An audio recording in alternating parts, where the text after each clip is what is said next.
Another long list of names. I'm on your phone, man. This little troublemaker. You're attacked by a puppy.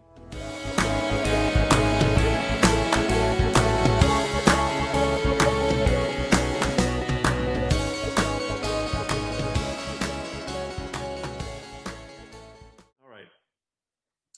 We're going to skim today's reading for the most part and kind of just look for bits that we can pull out. But what you'll see are just list after list of names and then some commentary.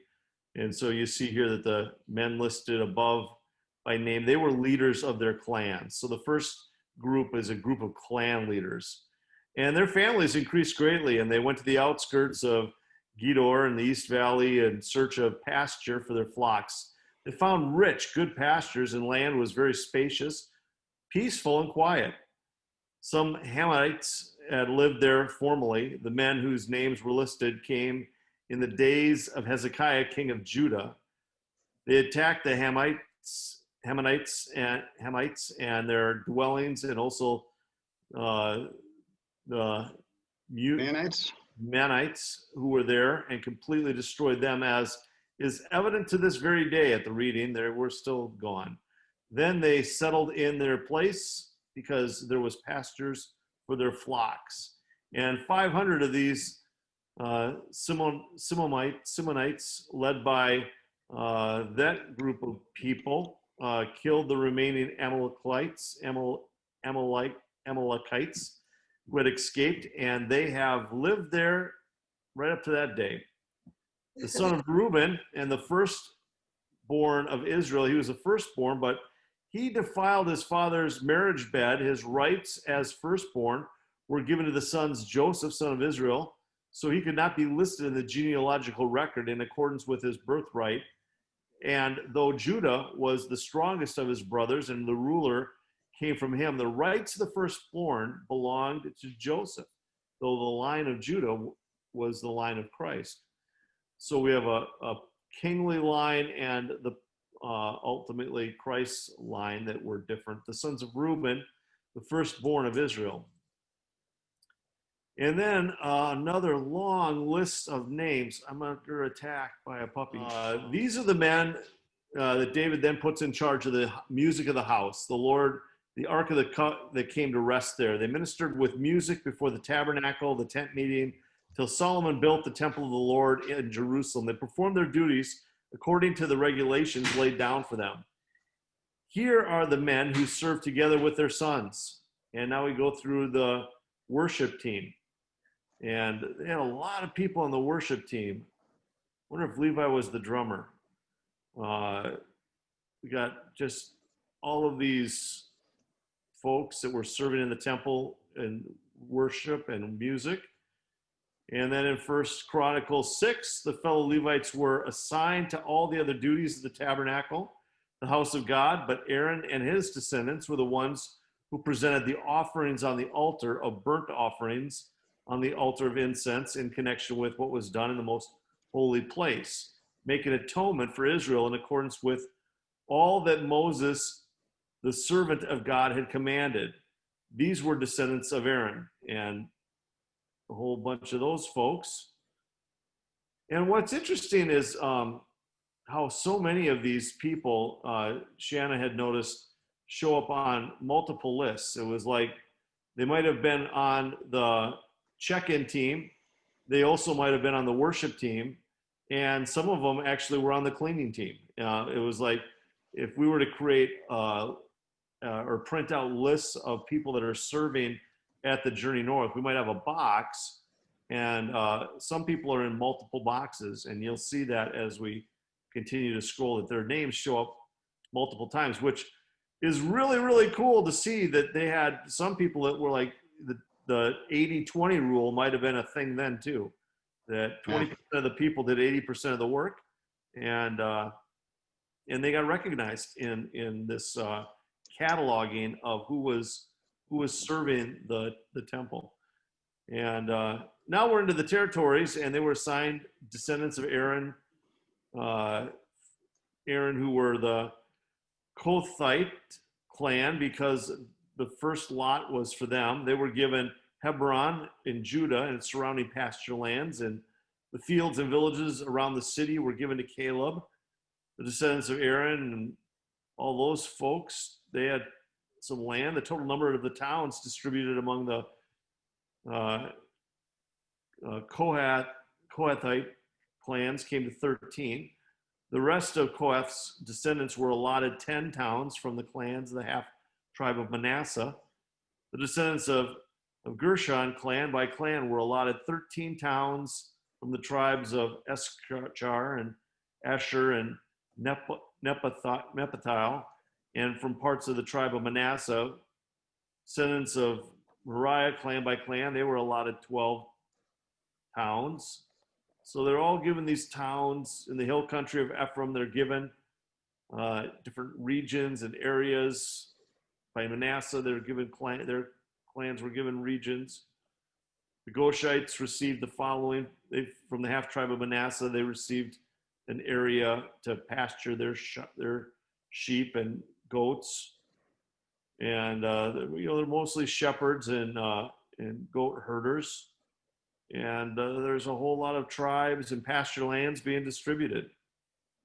The sons of Eshkar, all of these folks, what are they? See all of those sons, and they're 36,000 people ready for battle. They had many wives and children. Those were largely fighting men. They were given towns. 3 sons of Benjamin, they're given a region. And now we get to the genealogy of Saul. Now, again, a lot of this is captured in a different kind of detail in the Kings. And now he's getting into kind of and like we talked about yesterday, maybe written by Ezra, who was concerned with kind of the specificity and not as much of the story. And so he's kind of outlining what was true about how things were divided, responsibilities were divided, lands were divided, and so that there was a good record of a lot of this. Todd, do you want to kind of scroll for a handful of pages? I'll scroll. You tell me to stop. I was going to say you're going to have to scroll, and so I'm just looking here to see if there's something that I can pick out as we go. Okay, I'm not to the point where I was. There's something that I want to bring up, but I'm not sure we're there yet. Oh, can you back up for just a second, Mark? Okay, never mind. Sorry. Yeah, it's hard to find. It's hard to find the meat amongst the bones. Right. Yeah. Well, here now. Ezer and Iliad were killed by the native-born men of Gath when they went down to seize their livestock. So I'm kind of curious to know, I mean, what was happening there that they were going to go down and seize their livestock? Their father Ephraim mourned for them many days, and his relatives came to comfort him. Then he made love to his wife again, and she became pregnant and gave birth to a son. He named him Beriah because there had been misfortune in his family. His daughter was Shira, who built Lower and Upper Beth Horon, as well as Uz and Sirah. When I read this earlier, Mark, I thought it was interesting how, in that particular culture, seemed as though women played certainly a different role. When you look at the genealogies, everything is traced through the men, but every once in a while, a woman shows up in here in some fashion. And it was interesting to me, when it said, I'd like to learn more about this. Shira built 2 towns, actually in a 3rd town. And so I'm finding myself wondering, what was it about her? I mean, what's her story that she was placed into or took a leadership position of some kind that allowed her to build, these communities? Mm-hmm. I just thought that was interesting, because that doesn't seem to be, part of the pattern throughout a lot of what we see going on. Yeah. So Aaron put in the not Aaron, but Glenn put in the chat that Aaron, it looks like, was the first grill master, and then a little bit of discussion about that, and because I actually now we're into a topic that I've actually spent a little time studying. Um, the question was, I wonder if they had a big green egg, which, is how I like to roll. And the answer is kind of. Yeah. I mean, the big green egg is what's called a Komodo style grill, which is a thick ceramic that allows the heat to be retained. And what they would do back then is they created what was essentially a Komodo style grill on steroids. So they had a thick ceramic that they would pour into deep holes, and the coals then would sit at the bottom of that, or the fire that they would build. Then they would put another ceramic and grill or slow cook goats and meats, and they would get covered by another piece of ceramic and then earth. And so it was essentially a massive earthen slow cooker that they would use to cook massive amounts of meats, so that they could have all these celebrations. And if there was anything that draws me to the Middle East, it would be to walk in the footsteps of Paul and eat from some of these earthen vessels that they still use even to this day. So great catch, Glenn. Way to go, Glenn. Way to pick up a very important meat nugget when we're in the whole fishing and finding of fish and spitting bones. So Mark, now you've got me totally on a bird walk. But thinking back to Shadrach, Meshach, and Abednego, when Yeah. they were thrown into a furnace, were they maybe thrown into one of those big ovens? Yeah, I don't. That sounded like it was a little different because it was built for this particular deal. Right. So I'm not exactly sure. I'm trying to picture just how big those ovens would have to be to feed thousands of people, right? Oh man. So, all right, Anyway, here you go. Here's a little piece of meat for you. I'll take it. Okay, so following these genealogies is a record of the people of Jerusalem, but the specific time, either before or after the exile, is not entirely clear. It does seem to correspond most closely, however, to similar listings in Nehemiah's accounts. If so, these are the families living in Jerusalem at the very time that these national archives were being compiled. They were taken captive to Babylon because of their unfaithfulness. Now, the first to resettle on their own property in their own towns, were some Israelites, priests, Levites, and temple servants. And here we see those from Judah, Benjamin, and Ephraim. And here we go. It's interesting though that they first established worship. Although they had several responsibilities as they kind of were reestablishing, didn't they? They had the safety of keeping their region safe. They had the issues of worship and the choosing to follow and obey the laws. And none of that was anything that they seemed to do all that well most of the time. Go up just a tiny bit, Mark. Altogether, those chosen to be gatekeepers at the thresholds numbered 212. They were registered by genealogy in their villages, and the gatekeepers had been assigned to their positions of trust by David and Samuel the seer. They and their descendants were in charge of guarding the gates of the house of the Lord, the house called the tent of meeting. The gatekeepers were on the four sides, east, west, north, and south. Their fellow Levites in their villages had to come from time to time and share their duties for 7-day periods. But the four principal gatekeepers, who were Levites, were entrusted with the responsibility for the rooms and treasuries in the house of God. They would spend the night stationed around the house of God because they had to guard it, and they had charge of the key for opening it each morning. Some of them were in charge of the articles used in the temple service. They counted them when they were brought in and when they were taken out. Others were assigned to take care of the furnishings and all the other articles of the sanctuary, as well as the special flour and wine, and the olive oil, incense, and spices. But some of the priests took care of mixing the spices. A Levite named Mattathiah, the firstborn son of Shallum the Korathite, was entrusted with the responsibility for baking the offering bread. Some of the Kohathites, their fellow Levites, were in charge of preparing for every Sabbath the bread set out on the table. And then here are the musicians, the heads of the Levite families, and they stayed in the rooms of the temple and were exempt from all these duties. All right, we made it. Shanna, you're off the hook, huh? By some miracle. We'll just have you answer all the questions. 21 pages we just navigated in masterful skill, I would say. That's how tough that was. I think we did masterfully.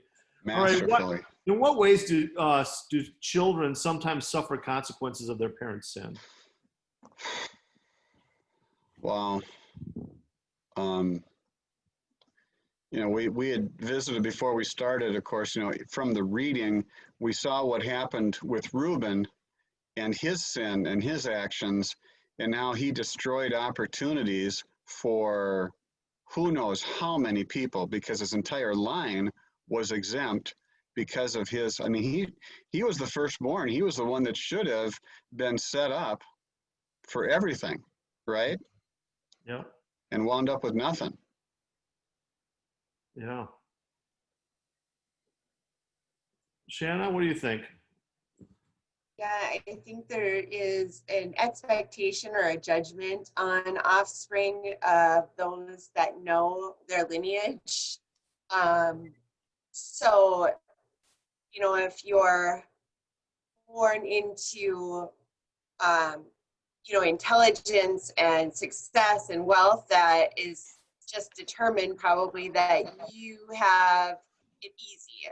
Whereas if you're born into a broken home, dysfunction, criminals, that you're going to be one. So there's kind of a preset notion of who you're going to be based on who your parents were.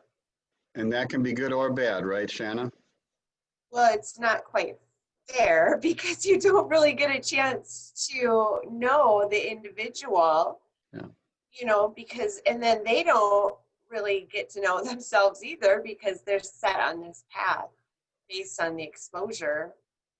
When you think about it today, it's like, how do you, I mean, you're kind of alluding just real general, but how do today's families experience this, do you think? Sins of their parents and the consequences of what families are born into. No, I agree with what Shanna says. If I have, if I'm from a family of, like Jen, was mentioned by Shanna, a family of dysfunction, so if my dad spent time in prison, and my friends knew about it, other people knew about it, I think it creates expectations for me. But then oftentimes I think, so something like that. So the father ends up in prison, let's say, and now I'm without a dad for a period of time. That's going to have an impact on me. Plus, the reason I'm without a dad at the time, everybody knows because he's in prison. So that creates an additional burden on me, and that can be a tough load, I think, for a young person to bear. And with just the way that our culture is right now, it's just there's so many different kinds of things, and that are affecting people. And what's I'm just constantly mindful of is that there's hardly a time where we don't really encounter people that have, I mean, nearly everybody we encounter has a story of hardship and hurt. And often we live with blinders on, where the only hurt that we tend to focus on or spend a lot of time with is our own. And we don't recognize maybe the consequences of parents' decisions on how different people are navigating their lives. And yet the reality is that, you can be walking down the street at any given moment and walk by any number of people whose lives are there's the real, it's just really difficult. There's just real pain that's kind of surging through their veins, and if you don't stop to talk or touch or meet and talk specifically and intimately. You never know what people are really going through. And it looks like, in my mind, as I kind of navigate the text, that there's a lot of people inside of the temple that have experienced incredible hardship and pain because of the years of neglect, the ways with which they've chosen other gods, the sins that they've, and I don't know, sometimes like in all of these seasons where they know how to worship, I don't know that they know how to engage God properly, and it gets lost very quickly. And a lot of that's just ancestrally bound. And I think a lot of them are just stuck worried about their own lives and their own pain, and not the collective care of the temple, the collective care of God, and the worship of God. And so it's just an interesting thing how our own brokenness can get in the way of our worship. And I like what Amanda said. The parents' sin completely changes the life of children with no fault of their own. Mm-hmm. What can we do to recognize the importance of all the jobs in the church and honor the workers irrespective of what position they hold? I mean, one of the things about all these lists of names is, at least in their moment, as they're kind of coming together to try to build this thing, they knew who was doing what. They had a sense of all of it being important enough to write it down. Yeah, every single little job is so important. Like, they had priests that were in charge of mixing spices. And Yeah. I think about, like, who cleans our church building? Like, that is so much, that's so important, because, like, who wants to go throw something in the garbage and it's overflowing with garbage everywhere? Right. Or walking on filthy carpet or flooring. Yeah. And then, like the greeters, like, if somebody comes in, of course you want to come in and be greeted, especially at church, and welcome. So, like, every little piece is so important. Not one is more important than the next. It all works together. When you think about the people that are gathered at the church to do stuff, what are the qualities that someone that would work at church would have? Be humbly adaptable. Uh-huh. Yeah, I think there's got to be there's a level of integrity, because when I look at our staff, our staff are given a huge amount of autonomy. So Josh Poole is an example. I mean, Josh, people see Josh, on the stage on the weekend, but all the behind the scenes work that is going on, Josh works very independently in order to make these things happen.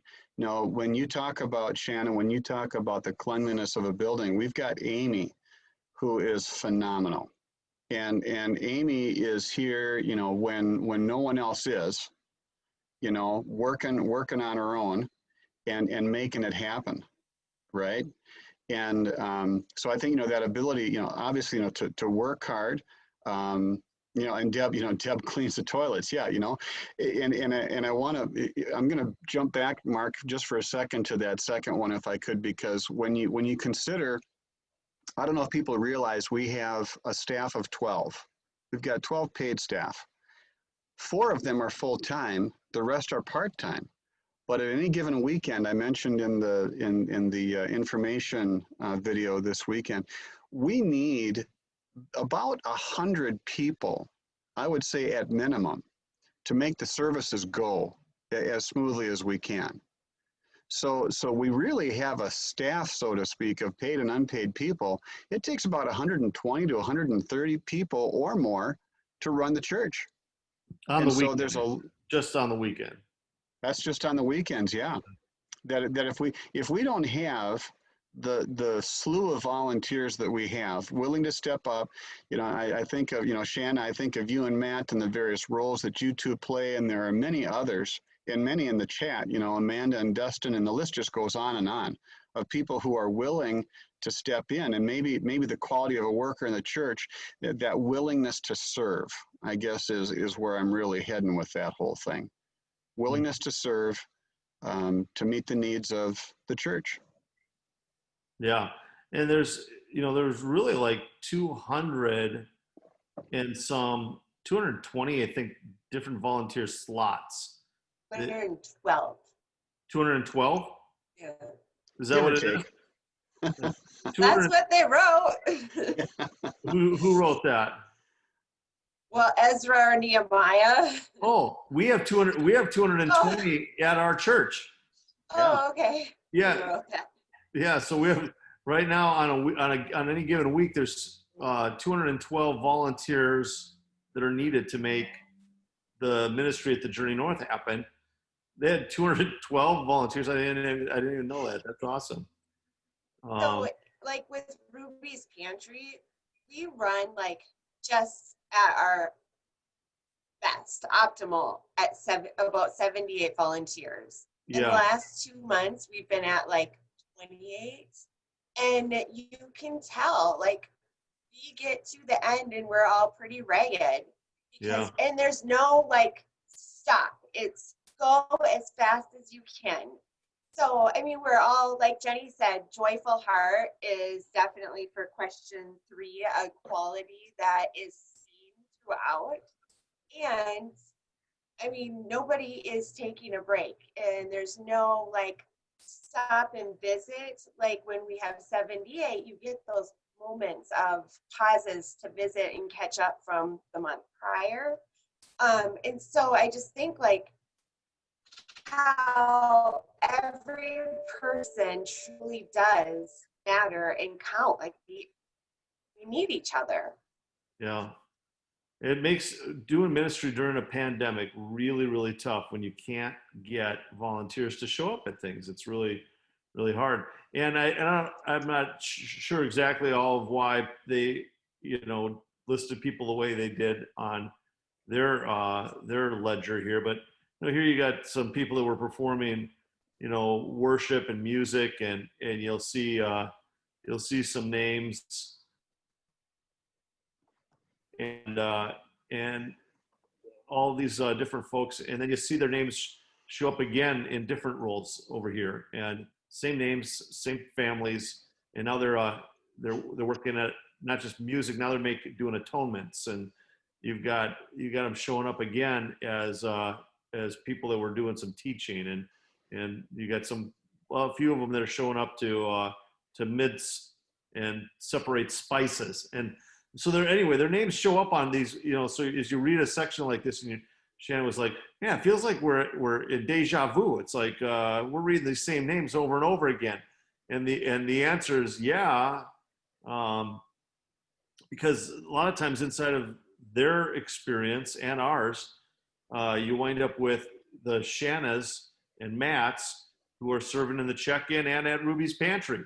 And it's just an interesting thing. But so I think one of the qualities that I would say then and now is you want people with fortitude in those jobs. There's a line that's you never ask somebody to help that has a lot of free time. If you can get a busy person, you're always better off, because busy people are busy because busy people like being busy. People with free time are usually the people that like having free time. And so I think busy people tend to, Jenny, always ask a busy person. That's exactly right. You want to cast a better vision to a busy person and see what you can get done, because those are the people that do the work. I think qualities, though, that I look for in people at church are people who genuinely love the Lord. They have a genuine love for God, that they have a real passion for seeing God's work done, that you want people that have good chemistry with the other people. I think that's, one of the things that Ruby's Pantry would be an example. That's a ministry that we took from another area in our community, and we took over the leadership some years ago and have been kind of rebuilding it ever since. But we wound up with a lot of volunteers that didn't do things like in what I would call the Journey North way. They didn't have the right attitudes necessarily or the right spirit. They came, they served, they did the work, but there wasn't a joyfulness necessarily or a spirit of civility always, and helping learn to create the culture, I think, is really important. And people that you want on your team are people that are kind of have bound themselves to that culture. So chemistry matters a lot. So you want people that are qualified for the job, but you want people that can spin the signs on Sunday, right? And do the work in a way that brings joy to it. How do you think our commitment to worshiping God today compares to the commitment of the Israelites? I I don't think it's as nearly as great. Well, I mean, the Israelites win. No, I'm kidding. I think, yeah, we're haphazard. We don't spend purposeful, like, I think we forget what we're here for, or we weren't taught. And so that's like the biggest thing is like they were taught from, at least certain lines were taught all the way down their line who to praise, and in Cain, like they didn't praise the Lord. Where Abel Seth, Seth's line, they praised the Lord. And so I think our commitments are just so off now because of our lineage may not have taught us. I know, like Len yesterday said, he didn't grow up in the church. Like he returned after he was able to leave confirmation at 51. And same thing, like I didn't grow up in the church. My grandparents brought me, neighbors brought me,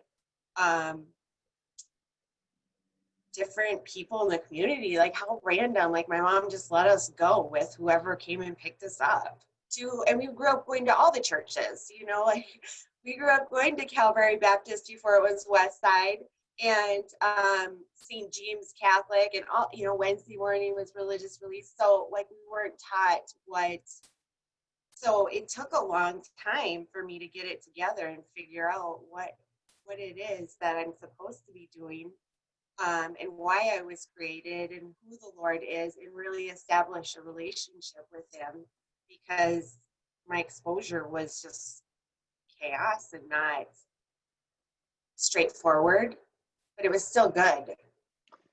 I mean, don't get me wrong, it was good. I'm very grateful for the Steve Fremlings and the Donna Hensels that would pick me up as a little girl and bring me to church.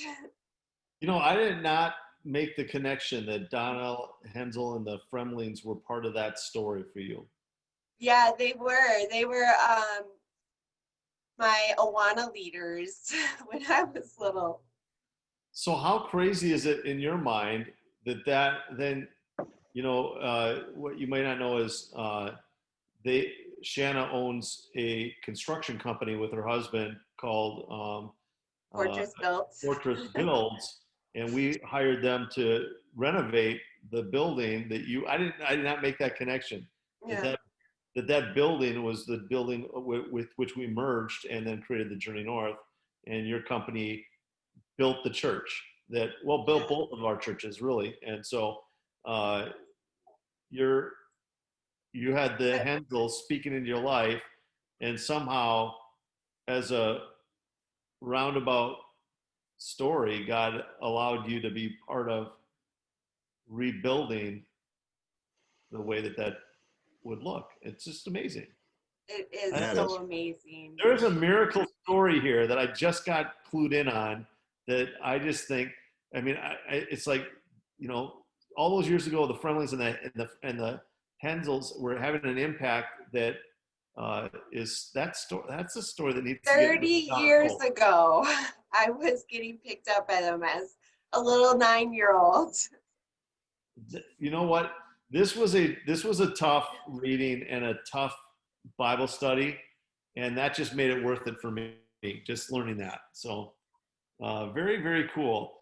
Shanna, pray over our church and over our group that we, well, I don't know, you decide. Okay. Okay. Thank you, Father, so much for bringing us together this morning and each morning. And we just thank you for your holy word that we get to learn and really get to know you through your word, Father, that you went before us, and your plan is so great for each one of us, and each person matters to you, regardless of whether we're acknowledged or not by others. And I just pray that the person that is listening this morning or to a future recording, they hear that, and that you make them aware that they matter to you, and that you have a plan and a purpose for them. You're good, and yes, your discipline hurts, as it should, but it's for good reason, and you draw us back to you. And we're just so grateful for your graciousness and your mercy. And Father, we pray that each person on the call and in the recording is blessed and glorifies you and makes you proud. And I pray for the good health of our community and our church and our leaders, and that you give us endurance each and every day to finish strong and really, really, really glorify your name and point to your Son, Jesus. Amen. Amen. Amen. Well, it's looking like another beautiful day out there. So enjoy it. Go have a wonderful mid-October as we continue in learning to love one another and love the Lord better. Blessings, gang. Thank you. Thank you, Shanna. Welcome. Thanks, Jana.